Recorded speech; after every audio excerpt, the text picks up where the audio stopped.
സംസ്ഥാനത്ത് കഴിഞ്ഞ 6 മാസത്തിനിടെ ഓൺലൈൻ തട്ടിപ്പിലൂടെ നഷ്ടമായത് 351 കോടി രൂപയാണ്.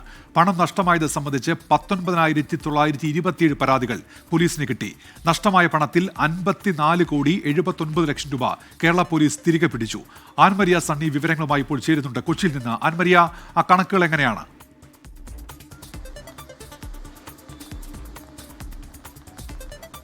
ഉന്മേഷ്, 2025 ജനുവരി മുതൽ ജൂൺ 30 വരെയുള്ള കണക്കുകളാണ് ഇപ്പോൾ പുറത്തു വന്നിരിക്കുന്നത്. അത് ഇപ്രകാരമാണ്. ഏറ്റവും കൂടുതൽ പരാതികൾ രജിസ്റ്റർ ചെയ്തിരിക്കുന്നത് മലപ്പുറം ജില്ലയിലാണ്. മലപ്പുറത്ത് ഇതുവരെ രജിസ്റ്റർ ചെയ്തിരിക്കുന്ന കണക്ക് 2892 പരാതികളാണ് മലപ്പുറം ജില്ലയിൽ രജിസ്റ്റർ ചെയ്തിരിക്കുന്നത്.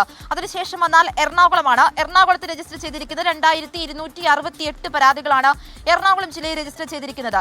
ഈ സംസ്ഥാനത്തെ മുഴുവൻ കണക്കുകൾ നോക്കുകയാണ് എങ്കിൽ ഏറ്റവും കുറവ് പരാതികൾ രജിസ്റ്റർ ചെയ്തിരിക്കുന്നത് വയനാട്ടിലാണ്. 137 പരാതികളാണ് വയനാട്ടിൽ ഇതുവരെ രജിസ്റ്റർ ചെയ്തിട്ടുള്ളത്. ഇതിൽ ഏറ്റവും കൂടുതൽ തട്ടിപ്പുകൾ നടക്കുന്നത് സമൂഹ മാധ്യമങ്ങളിലും ഇമെയിൽ പരസ്യം വഴിയും ഒക്കെ നൽകുന്നതിലാണ് ഏറ്റവും കൂടുതൽ തട്ടിപ്പുകൾ നടക്കുന്നത്. പക്ഷേ കണക്കുകൾ പ്രകാരം നോക്കുകയാണ് എങ്കിൽ, ഇപ്പോൾ വന്നിരിക്കുന്ന കണക്കുകൾ പ്രകാരം നോക്കുകയാണ് എങ്കിൽ ഈ തട്ടിപ്പുകൾ നടക്കുന്നത് ഓൺലൈൻ ട്രേഡിംഗ് തട്ടിപ്പിലൂടെയാണ്. ഇപ്പോൾ ഈ പരാതികൾ കൂടുതലായിട്ടും വന്നിരിക്കുന്നത് പണം നഷ്ടപ്പെട്ടിരിക്കുന്നത്. അതിൽ വന്നിരിക്കുന്ന പരാതികളുടെ എണ്ണം 1769 പരാതികളാണ് വന്നിരിക്കുന്നത്. അതായത് 151 കോടി രൂപയാണ് ഈ ആളുകളിൽ നിന്ന്, അതായത് 1769 പേരിൽ നിന്നായി 151 കോടി രൂപയാണ് നഷ്ടപ്പെട്ടതായി കണക്കുകൾ വന്നിരിക്കുന്നത്. ഇതിൽ ഒരു 54 കോടി രൂപയിലധികം പോലീസ് ഇതിനോടകം തന്നെ പിടിച്ചെടുത്തിട്ടുണ്ട്. അത് തട്ടിപ്പിനിരയായിട്ടുണ്ട് എന്ന ആദ്യഘട്ടത്തിൽ തന്നെ മനസ്സിലായ ചില ആളുകൾ, ഈ ഭൂരിഭാഗം ആളുകൾ ഈ പോലീസിൽ പരാതി നൽകിയിരുന്നു. ഇവരിൽ നിന്നാണ് ഇവർക്ക് നഷ്ടമായ തുകയാണ്, അതായത് 54 കോടി രൂപയിലധികം രൂപ പോലീസ് ഇതിനോടകം തന്നെ പിടിച്ചെടുത്തിട്ടുണ്ട്. കേന്ദ്ര സർക്കാരിന്റെ അടക്കമുള്ള മുന്നറിയിപ്പുകൾ വരുമ്പോഴാണ് ഈ സംസ്ഥാനത്ത് ഈ രീതിയിൽ വീണ്ടും